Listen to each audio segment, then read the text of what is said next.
band is getting back together, and those evil exes aren't far behind. Beloved, beleaguered bassist Scott Pilgrim is coming back like you have never seen him before. This is the same Scott Pilgrim we met more than a decade ago in Scott Pilgrim versus the World. But this time it's in, as you can see, anime. Scott Pilgrim Takes Off, and it starts tomorrow. You will see once it does, Toronto plays itself again on screen. So as I bring in Hillary Johnstone, who's going to tell us all about this, Toronto, that was one of the highlights, one of the fan favorite parts to the original. So at least that carries on, Hillary, in this. Tell us more about it. It does, and of course that was, like you say, part of the reason why it was so popular, particularly in this country, because the movie, at least, was very true to Toronto. You saw actual Toronto landmarks in the film. So exciting for people who were fans of that movie in 2010, and then who were fans, of course, of the original series as well, from author Brian Lee O'Malley. So returning now as this Netflix anime series, the creators say that they're not just taking the movie and breaking it up into a bunch of different episodes in anime form, that this is going to be something different.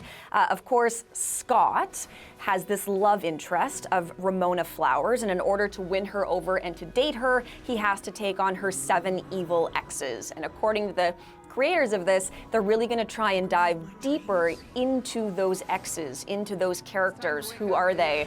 And some of the battles that will take place in order for Scott to try and win over Ramona. So yes, like you say, Heather, this is revisiting something that has been sort of out there for a long time now. And the author says that for him, it was interesting to revisit as a little bit older now compared to when he first wrote all of this. So here's a little bit of what we've heard from him.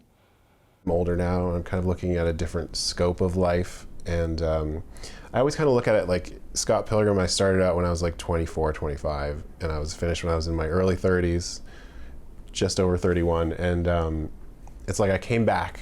I came from my 30s, I went back to my early 20s. Now from my 40s, I'm going back to my fans who are in their early 20s or whatever, and just telling them, here's some stuff that you might find out later. So I don't know, it's kind of fun. I get to time travel too, in a way. So saying as well that this, like I say, isn't going to just be a movie split into a bunch of chunks, that this is going to be a series with its own storyline, and that it will have, Heather, a beginning, a middle, and an end.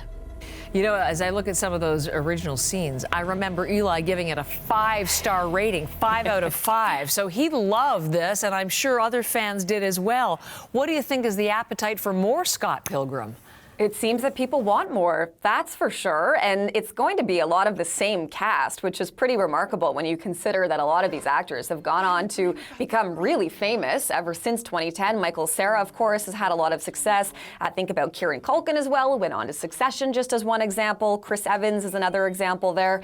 But the castmates are all on the same original email chain from back when the movie was done. So a little bit easier to sort of wrangle them into all of this, or at least get a hold of them to come back for a little bit more. And according to the author, of course, of that original series, he said that for him, that was all part of the fun. For me, like, coming back to Scott Pilgrim was really about the people. Like, I got to work with Science Saru, this amazing anime studio. I got to work with Edgar Wright again. I got to work with this cast again. So yeah, it was just like, oh wow, the joy of getting to work with those people could lead to something really fruitful, and I think it did. So the plot, of course, is still under wraps. We'll have to wait for tomorrow to find out exactly what's going to happen and see whether people like Eli, of course, will once again give it 5 stars. But 5, and also Jackson. Jackson's doing a full write-through, and we'll see that online on Saturday. So Hillary, thank you very much. Thank you. CBCNews.ca for Jackson's thoughts.